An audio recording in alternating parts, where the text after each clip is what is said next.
Good morning, good afternoon, good evening to East Central Missouri and the world, and welcome to the James Strong Show podcast number 335. Thank you for joining us. Thank you for making us a part of your day. I appreciate it.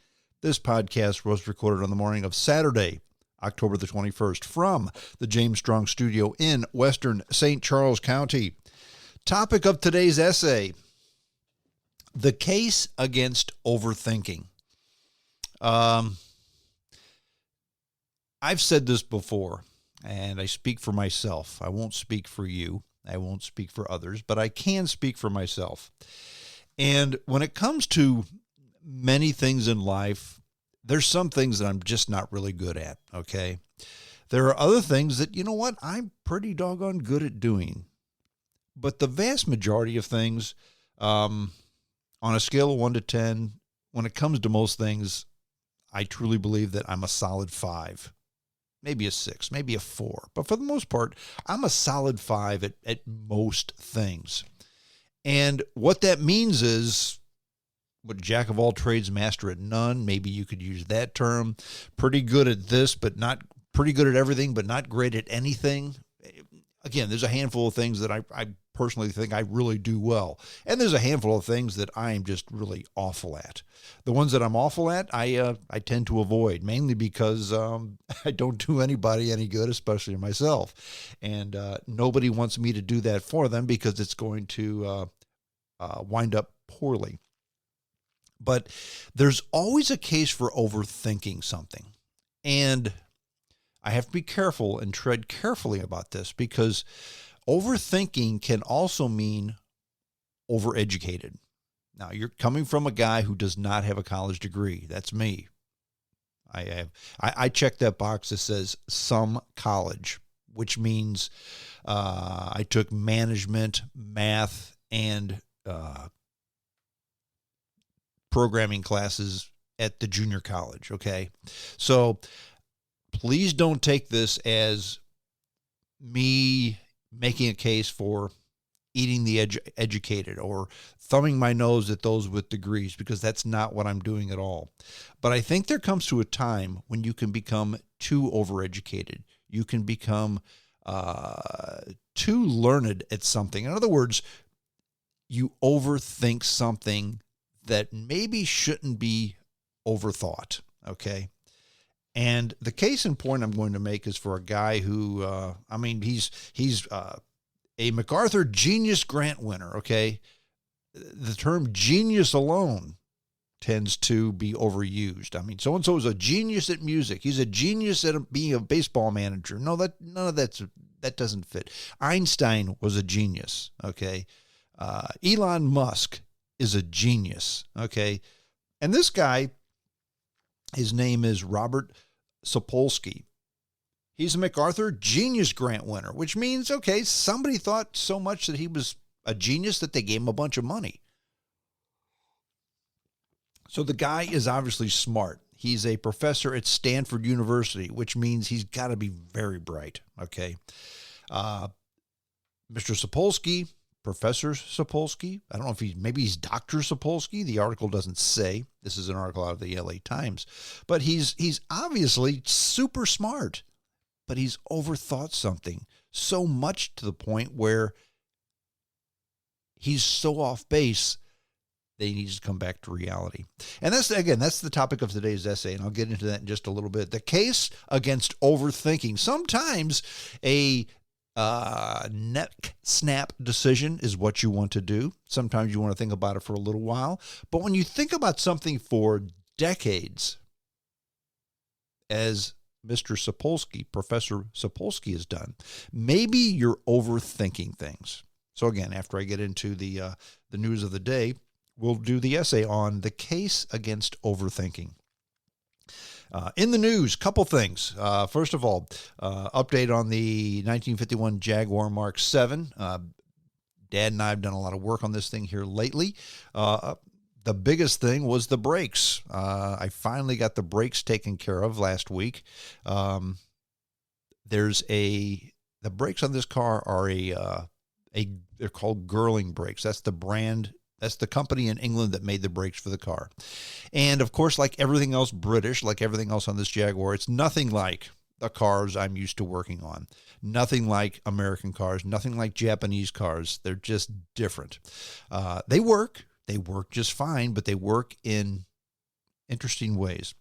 And the brake cylinders, normally on a brake cylinder on a car, on an old, not on the disc brake cars, disc brakes on cars like all cars have now, but once upon a time cars had drum brakes. So instead of having a caliper pinch a rotor, you had shoes that went out against a drum, okay? And they worked on hydraulics just like brakes do now. But when you push the brake pedal, the hydraulics on the top, generally they had two pistons in a cylinder, and they went either way, and the shoes engaged against the drum, and the car stopped. Not on a British car. You've got two different cylinders. I mean, on an American car, on a Japanese car, you've got one cylinder on the top with two pistons on either side. They go out in either directions, and they pivot on the bottom. On an English car, you've got two pistons, one on the top, one on the bottom, one going to the right, one going to the left, and the pistons are blind. Well, when a steel piston has sat inside of a cast iron cylinder for 51 years, they don't come out. And how do you get them out? Well, sometimes you can grab onto them and pull them. Not this time. You could go ahead and thread hydraulic fittings into it and pump it out with a grease gun. Not this time. I couldn't do it that way either. I tried. So what I did is I took it to my machine shop and I cut the tops off of the cylinders, put a screw into the piston, and built a jig. So as I tightened down on the screw, it pulled the piston out. So I was able to get them all out. The cylinders were a bit scored. I honed them out. Now I have to make new pistons and put them in, and we'll be well on our way to getting these brakes done. Finally. Okay. What else are we doing? Also, the headlamps on this car. Dad was working on the headlights a couple weeks ago. He said, you know what? I just can't figure out how to get these things put together. Okay, so we'll call it a day. We'll leave it alone. I needed to clear out a section because this left about a 4 by 6 foot section that was full of boxes and parts, and I needed to clean that out. So Sunday, I went into the shop and decided to put the headlamps and fog lamps together. And they went together in an interesting way, in a way I would never have thought in a million years they went together. The headlamps went together fairly standard. The fog lamps, not so much. I'm going to do my best to give a description as to how they work. But the headlamp fit into a bucket, okay? And that bucket bolts onto the front of the car. And it bolted on with three flathead screws with, of course, not the standard 90-degree angle, but a 100-degree angle flathead screw, which I had to buy special, of course. But they fit into there just fine. And I noticed the top two bolts fit in snug. The bottom did not. There was a little bit of play at the bottom. And they screw into a blind nut that's been welded on the backside of the car. And the bottom nut did not go in all the way on either side. So I thought, okay, this isn't a coincidence. They made it this way for some reason. So I thought about drilling it out, drilling it deeper. I thought, no, there's a reason they did it this way. So let me proceed. When you put the assembly into the car, there are screws with springs that actually push the headlamp out. So when you put everything in, these springs are trying to push the headlamp out. But there's a bezel that captures this. I thought, well, but how is this going to also hold on together? Well, here's how it holds on together, believe it or not.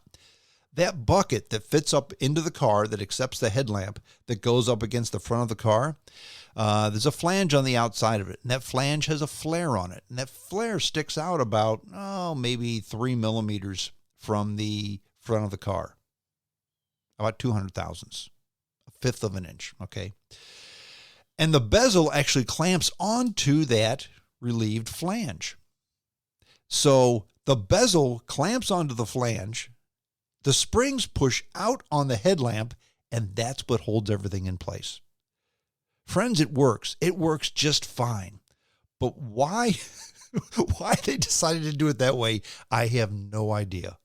But again, That's just one more thing on that car that it took me a long time to figure it out. But once I figured it out, I know it, and I've learned it, and I'm a little bit smarter for it. Today, we're going to work on the vents. The side vents have to be cleaned, the broken off bolts taken out, primed, painted, installed, so we can get the vents installed on the car. Now, is it necessary to have vents on a car to get it running or stopping? No. But I need to get stuff off the floor because winter's coming and I have to have a place to put my convertible for the winter time. Remember, I rent this 2-bay shop. It's 2 bays, not 1 bay, and one of the bays has to be kept so my convertible doesn't get snowed on when the cold weather comes. Anyway, that's what's going on with the Jaguar. Sports talk. For years, I guess you could say, it'd be a bit of a stretch, but you could say that I'm still in talk radio. And the reason I say that is because, again, radio is the format, not the appliance. So this podcast is still radio, in my opinion. But when I was on terrestrial radio, I had a talk show every Saturday morning, and it was fun. It was enjoyable. It was a challenge because every day, just like this podcast, I had to find a topic that I thought would be and most important, interesting for the listeners to hear and entertaining and informative, of course. And B, it has to be something that piques my interest because you can't go on the radio for 2 hours a day, much less 40 minutes a week like I'm doing now, and be bored to tears.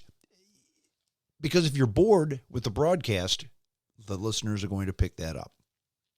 So it has to be something that interests the listeners and interests the guy running his pie hole, me, okay? Sometimes that can be a challenge for talk radio. Enter sports talk radio. Now, this may just be the strong man being a pompous ass, but to me, sports talk radio has to be the easiest thing to do in the world, with a caveat. You have to know sports, first of all. And you have to know baseball, football, hockey, basketball, obscure sports, little sports, big sports. You've got to know it all. So there's a lot of stuff you have to know. But just to do it, my word, to say it's unimaginative is being kind. Case in point, hockey season is upon us. Okay, the baseball season is over for the Cardinals. Sure, we got the playoffs going on, but baseball season, for all intents and purposes, for those of us in St. Louis and the East Central Missouri, is over. But hockey is starting. The Blues, I think, have played a couple of games. We're well into hockey season.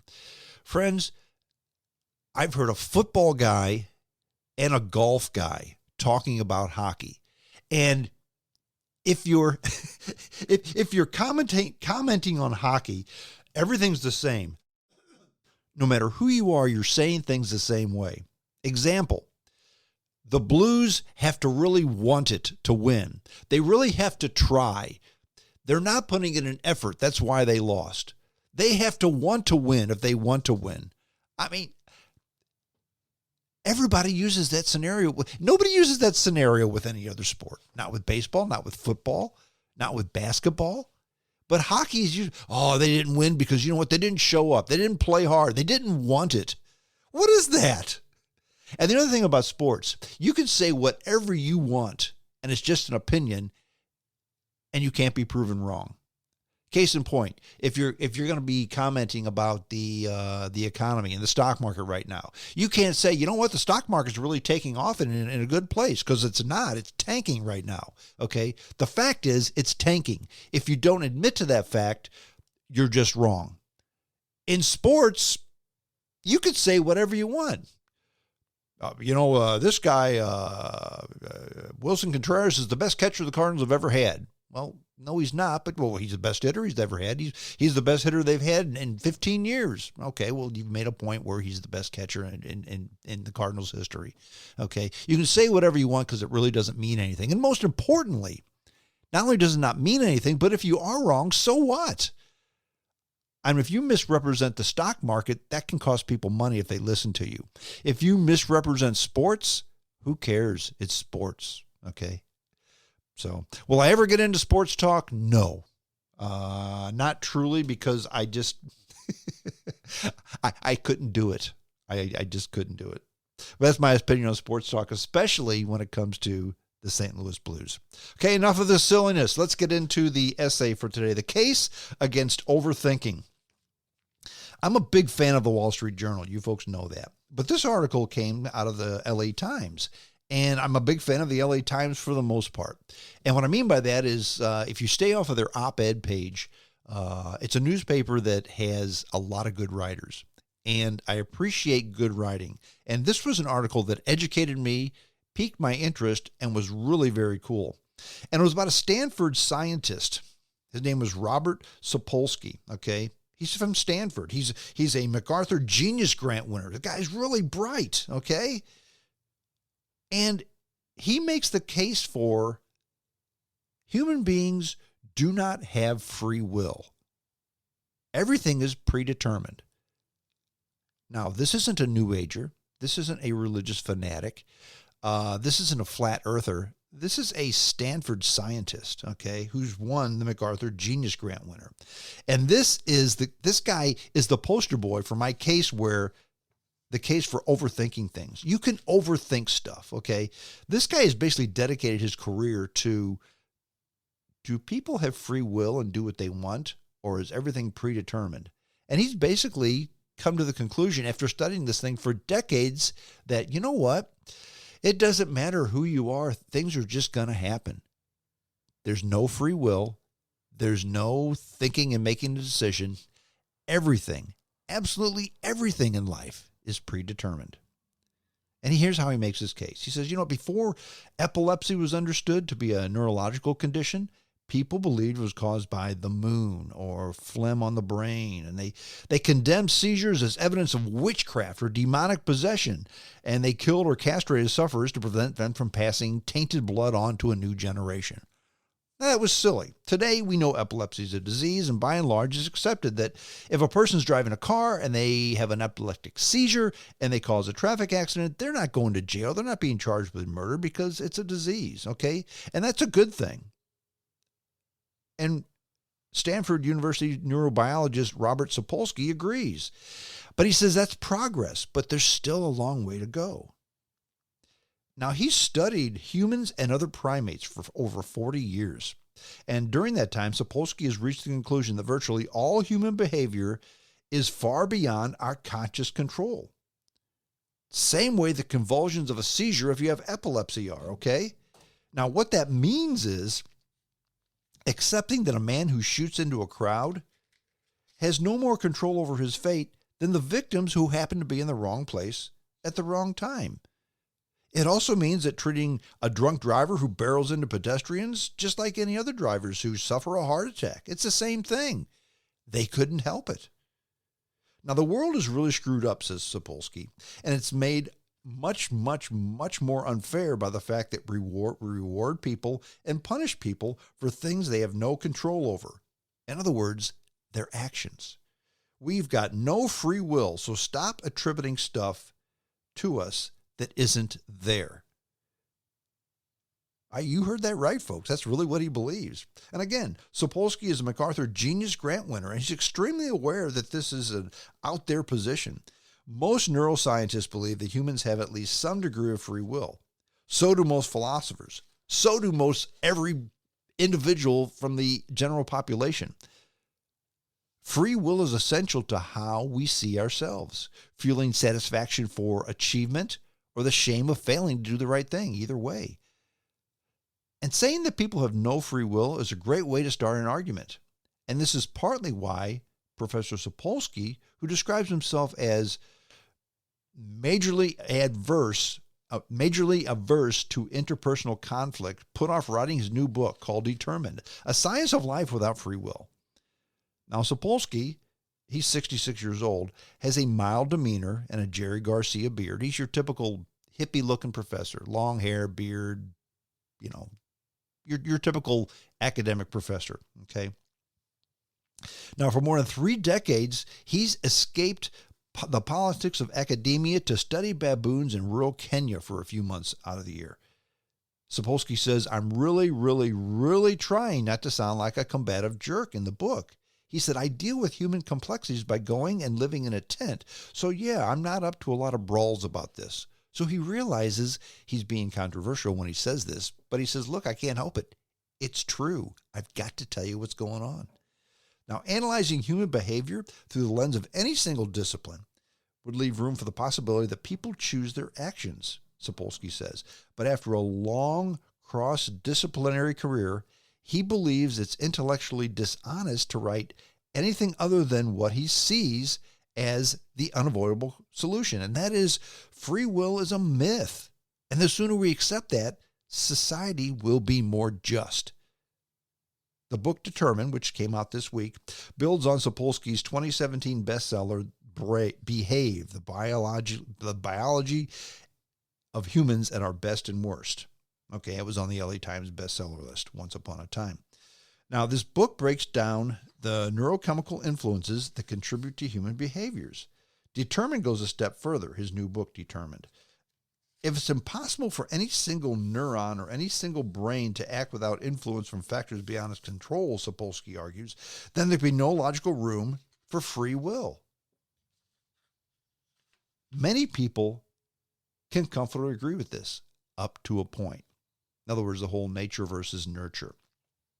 Now, we all know, for example, and the guy's not totally off base, but for example, we know we make the worst decisions when we're hungry or stressed or scared. That's true.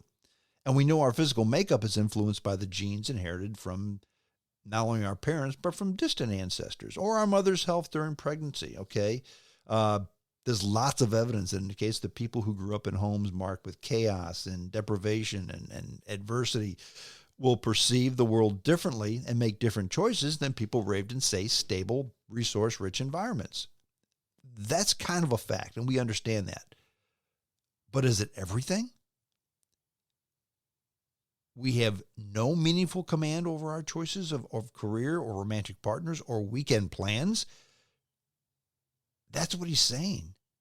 In fact, both in the book and in teaching to countless students who ask the same questions, I mean, when the student experiences, for instance, if a student decides to grab a pen, that's predetermined, okay? Maybe they skipped lunch and that's why they picked up the pen. But everything is predetermined, he says. We don't choose to do anything. Now, when you look at the forces that brought the students to the professor's office, feeling empowered to challenge a point, they're more likely to have parents themselves who were college educated, more likely to hail from an individualistic culture rather than a collective one. All those influences subtly nudge behavior in a particular way. In other words, those that question the professor come from smarter homes and are smarter people and are the privileged. The others would just accept it. Now, you may have had the uncanny experiences of talking about an upcoming camping trip with a friend, only to find yourself served with ads on tents or social media. Now, what do we think already? Okay, the phone didn't record your conversation because we've all had this happen. You know, we talk with a buddy about camping, then on our computer it shows up ads for camping. So obviously our phone was listening to us, right? Maybe, maybe not. Your phone didn't necessarily record the conversation, even if that's what we feel like. It's just the collective record of your likes, clicks, and searches and shares, and it paints a detailed picture of your preferences and the decision-making patterns that algorithms can predict, with unsettling accuracy, which is kind of true. In other words, if we're talking about friends about a camping trip, chances are we've probably looked on our phone or our computer about camping stuff. So the phone didn't necessarily hear it, but in the past, we made the keystrokes and clicks, okay? Now, something similar happens when that student reaches for the pen, Sapolsky said. So many factors beyond your conscious awareness brought you to that pen, and it's not hard to say that you chose to pick the pen up at all. This is where it gets quite telling now, okay? Sapolsky was raised in an Orthodox Jewish household in Brooklyn. And let me go back just a minute. It almost seems like when you get to a guy who is on the 1% scale when it comes to intelligence, okay? And I've known people like this. Sapolsky, I'm not saying he's not intelligent. I'm quite sure he's in the 1%. Maybe he's on the genius scale. But I think people in that 1% overthink. And they all seem to fit this same criteria. So listen, please. Sapolsky was raised in an Orthodox Jewish household in Brooklyn, the son of immigrants from the former Soviet Union. Now, biology called to him early. In grade school, he was writing fan letters to primatologists and lingering in front of a taxidermied gorilla at the American Museum of Natural History. But religion shaped the life at home because they were Orthodox Jews. Now, that all changed on a single night in his early teens, Sapolsky said. While grappling with the question of faith and identity, he was struck by an epiphany that kept him awake until dawn and reshaped his future. That epiphany? God is not real, there is no free will, and we primates are pretty much on our own. That was a big day, he said. Now, what do I mean by that? It almost seems like people get to a certain point, and if you're a certain intelligence, you're so smart that you think, well, this whole God thing is silly. Think about that. Think about people who you know that are really, really, really smart. Few of them are involved with organized religion or religion at all. That's what I've found. I'll continue. Skeptics could seize on this to rebut his arguments. Now, if we aren't free to choose our actions or belief, how does a boy from a deeply religious conservative home become a self-professed liberal atheist? Change is always possible, he argues, but it comes from external stimuli. Now, imagine, he says, a group of friends goes to see a biopic about an inspiring activist. One applies the next day to join the Peace Corps. One is struck by a beautiful cinematography of the film and signs up for a filmmaking class. The rest of them are just upset because it wasn't a Marvel comic book film. All the friends were primed to respond as they did when they sat down to watch. Maybe one was had heightened adrenaline for this or that, but you know what? They all had different levels of dopamine and serotonin in their brains, different cultural backgrounds, different sensitivities to sensory distractions in the theater. None chose how the stimulus of the film would affect them, any more than a sea slug can decide to wince when jolted with a piece of electricity.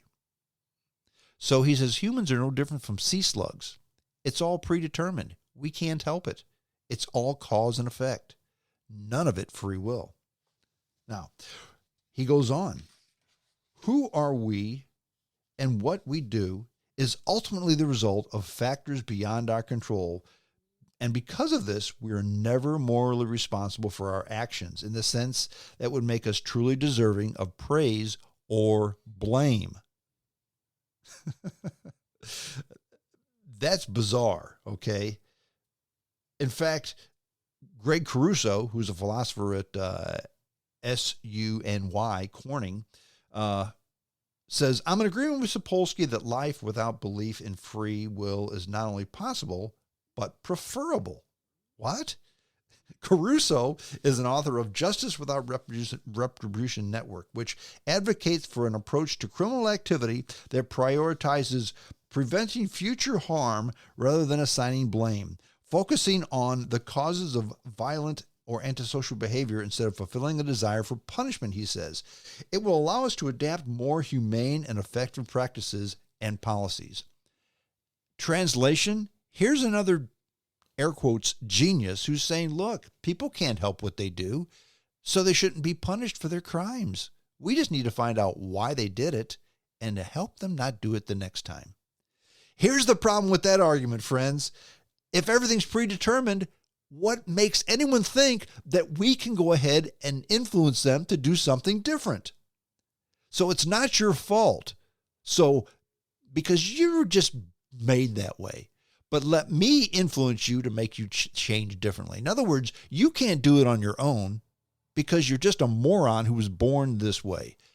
I, however, who am much smarter than you, I can convince you to see things a different way. And change your free will? I thought you didn't have free will, okay? And all academics are kind of on the same page. Kind of, but not exactly. Here's another guy where you see this ray of hope. And when I slam academics, I don't mean to put everybody in the same box. I'm slamming the academics again who overthink things. Okay. There's another guy, Peter C. He's a Dartmouth neuroscientist. He's author of a 1913 book called The Neutral Basis of Free Will. He says, Sapolsky is a wonderful explainer of complex phenomenon. However, a person can be both brilliant and utterly wrong. Now, C says that neutral activity is highly variable, with identical inputs often resulting in non-identical responses in individuals and populations. It's more accurate to think of those inputs as imposing parameters rather than determining specific outcomes. Translation, the whole nurture versus nature is true. And if somebody doesn't realize that stealing a car is wrong, maybe it's not their fault, but it's still wrong. And if you steal a car, you need to go to jail. As a society, we need to say, no, this is wrong. This is right. Okay. Now, those who push the idea that we are nothing but deterministic biochemical puppets are responsible for enhancing psychological suffering and hopelessness in the world. And this guy's right. I mean, think about it. Even those who believe biology limits our choices are wary of how openly we should embrace that. Now, biology does limit our choices, okay? I'm 64 years old without a college education. I am never going to be a heart surgeon. I'm never going to be a baseball player, Major League Baseball player, okay? Those two things are never going to happen, okay? However, I can go ahead and be a student of medicine if I want to. I can go to school starting tomorrow, okay? And I can play baseball on a rec league, okay? So because of limits with my smarts, my physical activity, physical attributes, and my age, there's certain things I'm just not going to be able to do at a certain level, okay? So that's my limit. It doesn't mean I can't do them. It just means that biology has limited the level at which I can go. Does that make sense? That's not overthinking things. In fact, Sapolsky discusses such concerns in a book, ultimately concluding that effects seen as such experiments are too small and they lack he says, unfortunately, he's right. However, that's a big deal because he says, I'm really bummed out about this because that means that there's no hope for humanity. Basically, he's saying we have no free will. We're damned, and there's nothing we can do about it. And when some scientists say, look, if we have no free will, that means if you can't accept your accomplishments, if you can't accept your faults, that means you can't revel in your accomplishments. And he says, yeah, that's true. Let's say he's right and everything's predetermined. And if you do something real good that helps society out a whole lot, if you invent a drug that eliminates cancer, okay, there's no need to put you on television and congratulate you for doing this because it was just predetermined. And if you decide that you're going to go ahead and take a gun and murder people out in the street, you shouldn't go to jail because that too is predetermined.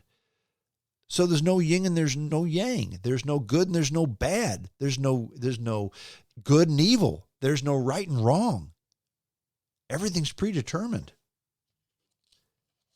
And Sapolsky says, yeah, that's true. He said, look, I can't help it. He said, it's logically indefensible, ludicrous, and meaningless to believe that something good can happen to a machine. But nonetheless, I'm certain that if people feel less pain and more happiness, they'll be happier. But basically, we're machines, and that's not going to happen. And that's when I say there's a case against overthinking things. This guy has studied something for over 40 years. And his conclusion is ridiculous. Even not wrong. You can argue right and wrong, okay? You can argue right and wrong. President Biden is not doing what he needs to do to help the economy. Okay, that's an opinion, and you can make a case about that. You could also make a case that President Biden is doing good things for the economy, okay? You can make a case for either one. But if you were to say, look, it doesn't matter who's president, it doesn't matter what country you live in, it doesn't matter if you go to work or not, it doesn't matter if you steal from a bank or not, it doesn't matter that you murder people and steal their stuff, or it doesn't matter that you're what's the word I want to use? A good person a philanthropic person who helps the poor.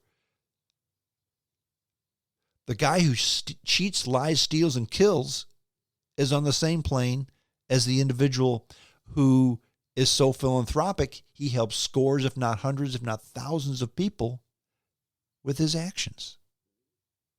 That, my friends, is ridiculous. To say we have no free will is the most ludicrous statement I can think of.